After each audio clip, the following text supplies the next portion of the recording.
Hi beautiful YouTube family, Lisa A. Romano here, and here it is. It's one of my very early morning videos. It's probably about 4 o'clock in the morning here, and I just received an email from someone who's in a very desperate situation, namaste, about to the love and the light in you, dear one.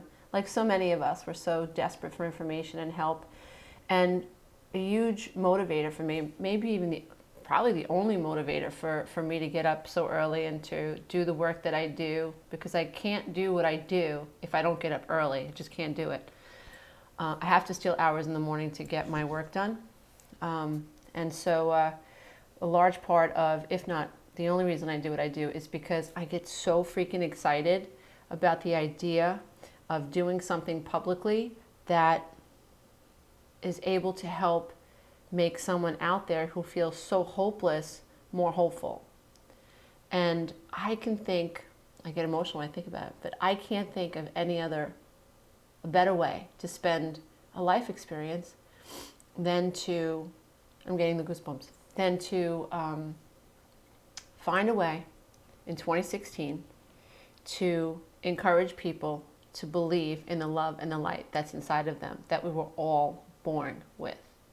And we only suffer when we turn away from the self. Now, it's really, really important that we acknowledge, dear ones, and I'm telling you, this video is about the law of attraction, but I have to preface this. You know, some of you guys get really ornery when I don't get right to it. I'm sorry. I'm leading up to it. So anyway, suffering comes from when we are not turning in within, you know, and we don't turn in because when we were children, we were supposed to be told by our parents that we were good enough. That's because our parents were able to see something good within ourselves, then our psyches were then supposed to be able to understand that, I just want to check my sound, that we were valuable and good. And that was up to our parents to do that. And so when that didn't happen to us as children, then our psyches kept looking outside of ourselves for that validation. And we can die. We can go to our graves seeking validation out of ourselves, feeling sorry for ourselves, and we should. We didn't feel loved in this world, and we didn't get to love ourselves. So that's not self-pity. That's just pure sadness. And I want to come here. And I want to wake up every morning and find a way to inspire you guys and to give you hope. Now, this video is all about hope. So when I started playing with the law of attraction, it was anywhere from 15 to 20 years ago. And I was, not 20 years ago, was I a single mom. I was getting close to divorcing, or working my nerve up to divorce my ex-husband. So let's say about 15, 16 years ago, I started really playing with this idea of the law of attraction. Around that time, I'm a single mom living in Queens, New York. There's nothing wrong with Queens, but you know, it's quite a life experience to grow up in Queens. And just got divorced. My ex-husband sold our business. I had no idea what he did with the money. And I had enough money from the divorce to buy this little house. And from the outside, it looked like a piece of crap. But I fell in love with it. You know, to me, it was a house that needed love. You know, just like me. You know, I was beat up at the time. I was tired, 3 little kids, didn't know where I was going. I was depressed and having, you know, still had a little bit of asthma issues going on. And when I saw that house, I saw me. And I said, I only saw a possibility. I only saw what could be if I loved it. And it worked out. My house ended up being the cutest little thing on the block. And I sold it the first day. When I got married to my second husband, X amount of years later, I told my real estate agent, I'm telling you right now, Tony, we're having one open house. I'm not doing this again. We're selling this house today. And do you know that I had 3 buyers? So you just see your future reality, and you act towards that future reality every single day. So let me get to why first of all, there's a reason I'm sitting here. You see this painting behind me? Adorable, right? What does it mean to you? Seriously, what does this painting mean to you? Okay. One day my husband and I are walking around in Home Goods, because we like to do that stuff. I love Home Goods. And he comes towards me. He's down one aisle, I'm down the other, and he comes walking towards me with this painting. Babe, what do you think about this painting? I went silent. And this is why. This is my vision board. I'm going to share this with you today. I've been telling a lot of my private clients that I'm eventually going to do this video. Okay, so this is why. Before I knew who the hell my husband was, and when I was a single mother with with three kids in Queens, and I had a rotted front porch, I was pulling pictures out like this of magazines, and I was making vision notebooks and vision boards like this one that I kept in my bedroom. And I really had nothing else to hold on to but the idea that perhaps this freaking law of attraction thing worked. So before I even met my husband, I pulled this picture out of the magazine. And even more beautifully bizarre, I also pulled this picture of an engagement ring, whoops, out of a magazine. And sure enough, how many years later, look at the ring on my finger. I'm not bragging, dear ones. I'm trying to teach you that this stuff works, okay? So please, this is for you. I already manifested this stuff. So to me, this is very significant that, and I'll tell you why.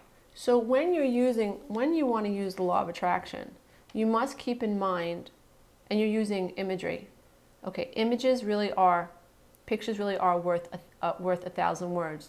The brain uses pictures to catalog ideas and feelings and emotion. It's a very visual apparatus. There is a third eye. There is a screen in the brain that memories get played out on this invisible screen. So understand that images are extremely, extremely powerful, okay? Because when I pulled this picture out of the book, there was a reason. I pulled this picture out of the book because what it said to me was, this woman respects this man. This woman respects her partner. This partner respects this woman. This man respects this woman. That looks like an awesome relationship. Looks like a partnership. Looks like they're a team. It looks like he's in her corner. It looks like she's in his corner. It looks peaceful. They're on the same path. They're content. That's what this picture meant to me. Now, that's also what this picture meant to my husband and I. So this picture is a manifestation of this feeling, the feeling that I got. And my relationship with my husband is the manifestation of the images or the feelings that we felt, each of us felt when we looked at that image. Come on, you know what's even weirder? I don't have it on my vision board, but my husband also gave me a Christmas card, and it was a picture of a couple, the back of a couple walking away, on a snowy path. That's awesome stuff. That's a manifestation. And we're talking about the feelings the images created. That's what people don't tell you. I've never even heard Abraham Hicks talk about that. I'm not knocking her, but I'm just trying to give you, I've learned from her, and I'm just trying to help you expand on what I've learned, because I want to hope and give you guys hope, and I want you to turn your lives around. Okay, now, so I'm going to share my, yes, Oprah is part of my future vision. Yes, I'm going to meet her. I'm going to be interviewed by her. Mark my word. So anyway, let me explain why some of this stuff is so outrageous to me, and I have to create a new vision board. Okay, but Rolex. How the hell was I going to have a Rolex? Single mom, 3 kids, working 3 jobs. Well, the day I got married, my husband gave me a beautiful Rolex as a wedding gift. Not kidding, dear ones. Not kidding. It's great stuff. See this pier here? My husband and I live probably 3 blocks from a pier that looks just like this, overlooking the water. Not kidding. And so I have manifested that life experience, that peacefulness that life experience offers. Very bizarre. You see this kitchen? Didn't even know my husband. I can't even tell you how similar this kitchen looks to my kitchen. Now I want to show you something. Now next to here, I don't know how well it's going to show up, is a bowl of green pears. Know what I noticed this morning? Hello. And the bowl is even white, okay? Look what I'm sitting in front of. Oh yeah, you can see my daughter. She was being a smart ass and she bit that fake pear. Whatever. That's her. But anyway, that's not the point. The point is, this is truly a manifestation of this. Your thoughts create your reality. You have to be so important and deliberate in your thoughts. Everything else that shows up that you're not deliberately thinking is part of a program. It's part of a download, dear one. Let me continue. So this is, I don't have this body, but I'm working on it. But I have this hat, which is really, really cool. And you see this experience, the picture represents an experience. You guys know I did that video from Peter's Island, and right outside our bedroom door was this beautiful hammock on a white sandy beach, and the water right there. So I experienced this experience, okay? I come home from work one day, my husband's outside, I don't know how well it's gonna show up. And see this arbor? He is putting in the exact, I never told him I wanted a damn arbor, and he is putting in this arbor on our house. I almost wet my pants. I could not believe it. This man, he doesn't know why I look like I just saw a ghost. He knew nothing about my vision board. Nothing. This is my private thing. Because, you know, I believe in keeping my dreams inside my own head, because once I verbalize them, you have naysayers and people, oh, the law of attraction doesn't work. The best thing is when I go in to buy a lottery ticket and I hear someone say, I never buy them because I don't win. And I just look at this person like, hello, say that again. You just said that out loud. I never buy a lottery ticket because I don't win. Okay. I'm not even going to go into why that's so ridiculous. Whatever. So, okay. See there's a tapestry here? I didn't know what the hell a tapestry was. I meet my husband. I walk into his sitting room. There's this beautiful freaking tapestry, almost identical. Not kidding. Okay. Remember, every image represents a feeling and or an experience. This pool looks exactly like a spa that my husband and I go to in Pennsylvania. Not joking. This picture. Okay, this picture came after this picture. So I'm looking through a travel magazine and I see this woman. Remember, it's what does the image mean to me? So when I looked at this image, you know, I took out my journal and said, you know, what does this image mean to me? Why do I like it? And I liked it because it represented freedom. I liked it because it represented what I thought was a woman who was okay with her body. She was on a boat, just hanging out, happy to be alive, just doesn't give a shit what people think about her. Hey, that's right, I'm in a two-piece bikini on my boat, hello, in the Mediterranean somewhere, and this is my life experience, not making excuses for who she is, and none of us should. Just live out loud. And so that's what that picture meant to me. So remember, I put these pictures on my vision board and I put them away. I really don't think about them too much. They're in my bedroom, but every day I'm glancing at it. So it's becoming part of my download. So my brain is filing these images all day, every day. Well, every time I look at it. So I just realized I have pictures of me as I Dream of Jeannie and my husband as Major Anthony Nelson. That's the day we got engaged. So talk about a dream coming true. Hello. He said I was his genie and I made his dream come true. How cute is that, dear ones? I don't care if you're living with a narcissist right now. So was I. But that's in the past. This was my future. I was creating my future, and you can too. I'm trying to teach you how to do that. So I go on vacation. I forgot what year it was, but there was a year that I said, this is the year I want to go on vacation. And boom, boom, boom. I went on cruises. I went to Cancun. It was craziness. And my friend shoots this picture of me as I'm ziplining down a building, which was so cool. So I'm going through the pictures, you know, later on, and it hits me that these ropes, here this woman's on ropes, and here I am hanging off ropes. I'm overlooking the water. Granted, I'm not on a boat, but we're talking about the experience. You know, I was in my two-piece, that's right. Yeah, I'm 50 years old now. I probably shouldn't be doing that anymore, but whatever. At the time, I was really confident in the way that I looked, and I really didn't give a shit what anybody thought. I was at a point in my life where I realized, like, this is my life experience, and I'm going for it. So this is a manifestation of this image. So freaking cool. What else can I show it? Oprah, she's on my list. Got the watch. Okay. All right. See, oh, this is cool too. Okay. So, and I want a beach house in Long Island. That's what I want. And I'm not making excuses. So it might be hard to see in this camera, but right here is an image of a lying Buddha over a pool. Okay. Hold on, dear ones. Okay. Remember, everything is about the feeling the image creates. Look what my husband got me. I'm not kidding. A lying Buddha. And guess where she sits? At the edge of our beautiful Bane tub. That's right. That's where she sits. And so one day I'm in the tub, right? Don't get all crazy with your imagery, dear ones. So I'm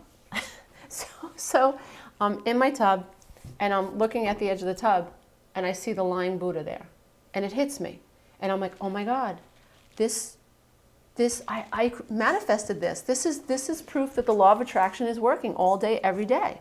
This freaking Buddha looks exactly like my little Buddha, and she's overlooking a body of water. I manifested that, dear ones. Are you kidding me? This is serious stuff. So now, what we have to think about is you have to realize that no matter how desperate your situation is, it can change. And if you're not thinking out of the amygdala and the hippocampus, then that means you're rewinding the tape. And if the tape sucks, then those are the only images that you're giving your brain. And what will happen is you're projecting. Remember, life is like a virtual reality game. Whatever's going on in here is going to get projected out here on the screen. Now, we'll say, oh, this is happening to me. No. What's going on in here is the result of mother and father, sister, brother, aunts, uncles, the dysfunction in our home. That's the result of what's going on in here. So now, until we get control of what's going on in here and we take accountability for it, meaning we understand, okay, we go through the 5 stages of what I think are emotional liberation. I think it's Kubler-Ross calls them, the 5 stages of grief. I don't think so. I think it's the 5 stages of emotional liberation: denial, anger, bargaining, depression, and acceptance. When you wake up and you realize you're codependent and you've been married to a narcissist, first of all, you're in denial of that. You don't know. You think that you're the problem. And then when you start to wake up, when you start to realize you're being pushed around, you got a lot of anger. And granted, then some of us go through the bargaining stage. Well, a lot of us do. Well, I think we all do. I know I did. I vacillated for years. Maybe he'll change. Maybe I can change. Maybe I could be prettier. Maybe I can shut up more. Maybe I can be less reactive. Maybe I can put up with his mother more. Maybe I could deny myself more. Maybe I shouldn't really want to be touched the right way. Maybe I really shouldn't want to be listened to. Maybe I'm asking too much. Maybe I'm hysterical, blah, blah, blah. Bargaining. When I finally realized, oh my God, he's not going to change. And I do deserve better. The depression hit. But when I moved into acceptance and I realized it is what it is, I've been downloaded with faulty information, and that effing sucks, but it's there. And there's nothing that I can do about the programs that are there. And I moved truly into acceptance, and I thought about it. It was like the amygdala switched on or off, any way you want to look at it. And I was beginning to experience neuroplasticity in that my thought patterns were moving into the prefrontal cortex, so the front part of my brain. And I began having visions of a life without my husband, ex-husband. And it was then that as I started thinking and contemplating, in quiet contemplation, at 5 o'clock in the morning at my kitchen table with a cup of green tea, what would my life be like without him? And what could it be? And what kind of love could I have? And what kind of life experience could I have? And what would this mean to the kids if I was able to break this cycle of dysfunction? I kept moving more and more into the prefrontal cortex, creating new images.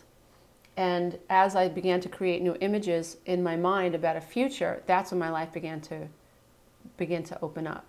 And just like anything, it's sort of like getting to the point in someone's life like where I'm at now, where it's almost like instant manifestation. And so when I feel happy and I look up at the sky and I go, oh my God, babe, the sky is so beautiful. That sky is an instant manifestation of what I'm experiencing internally. I talk about this in quantum tools to help you heal your life now. You've got a toothache and suddenly you run into Target for something to numb the toothache, and you're bumping into every crying 2-year-old there is. Yeah, you're complaining about how long the lines are. Again, that's a manifestation of this lack of acceptance and resistance that's in your body to the fact that you have a toothache. When you get out of the anger, denial, anger, bargaining, depression, deliberately move out of anger to a point where within seconds you're in a complete state of it is what it is, and acceptance. I'm telling you that's when you experience instant manifestations in a good way, in a positive way. So let's say you have a toothache and you need to go get some Tylenol or whatever it is you use to numb a toothache until you can get to the dentist. You want to be very deliberate in your thoughts. If you're bitching and moaning the whole way to Target and you're hitting red lights, you have to understand that that resistance is a manifestation of your vibrational set point. I talk about this in the Quantum Tools. If you want to learn more, download that book. You can get it free with audible.com with their free trial, which I think is fabulous. And I just want you guys to take advantage of whatever offers, these publishing companies offer, because I don't make very much on my stuff. But I'm committed to spreading this awareness and this information. So I use the publishing industry to do that, but I don't make much on it. Trust me when I tell you. So what you want to do is, like, if you are in a situation where you're uncomfortable, the goal really is to, how can I get to acceptance really fast so that I can ultimately get to a vibrational set point and achieve what I want to achieve. So if you have a toothache, ultimately you want to be free of pain. And so know that being in anger over the fact that my nose is dripping, I have allergies, sorry. Know that the more you're angry or the more you're stuck in denial, anger, bargaining, or depression about your toothache, the longer the suffering. When you move into acceptance, it is what it is.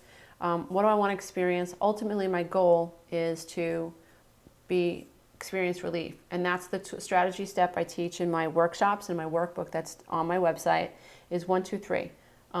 Accept how I feel what I feel, and decide what I want to do about it. It's all about moving you into a state of acceptance so that you can experience what you really want to experience, which is relief.